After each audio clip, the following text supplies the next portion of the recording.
আসসালামু আলাইকুম, কেমন আছেন সবাই? আশা করি সবাই ভালো আছেন। আমিও ভালো আছি আলহামদুলিল্লাহ।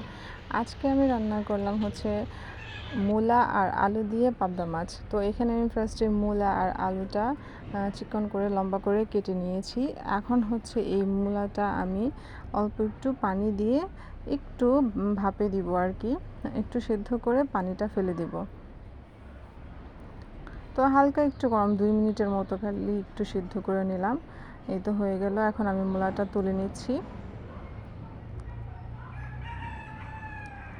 এখন এই প্যানে আমি অল্প পরিমাণে একটু তেল দিয়ে তেলটা গরম হয়ে আসার পর পেঁয়াজ কুচি দিয়ে দিলাম। আর এই মাছ রান্নাটা খুবই সিম্পল, এইভাবেই মনে হয় আমরা সবাই রান্না করি।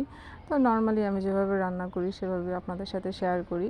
যদি ভুল ত্রুটি হয়ে থাকে সবাই ক্ষমার দৃষ্টিতে দেখবেন। আমি আমার মতো করেই রান্না করি আর সেটা শেয়ার করি।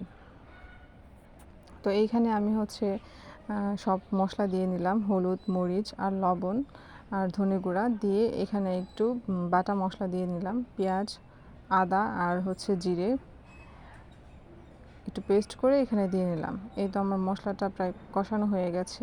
এখন হচ্ছে আমি এখানে পাবদা মাছগুলা দিয়ে নিলাম। এই মাছটা একটু কষিয়ে নিয়ে আমি উঠিয়ে রাখবো।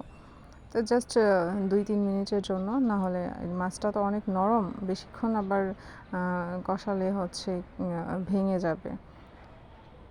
তো আমি মাছটা উঠিয়ে নিলাম। এখন হচ্ছে মূলা আর হচ্ছে আলুগুলা দিয়ে নিলাম। অনেকে আছে যে মূলার তরকারি খেতে পছন্দ করে না, মূলা কারোরই পছন্দ না, বেশিরভাগ মানুষেরই। তবে এভাবে তরকারি রান্না করে দেখবেন, মূলার তরকারি ভালোই লাগে খেতে, আমার কাছে ভালো লাগে।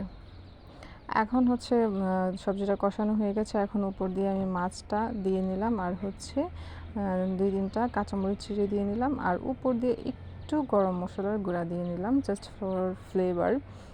আর এই তো মোটামুটি 5 মিনিটের মতো 10 মিনিটের মতো রান্না করে নিলাম। আমার রান্না প্রায় কমপ্লিট হয়ে গেছে। আর সবার কাছে কেমন লেগেছে আমাকে অবশ্যই জানাবেন। ধন্যবাদ।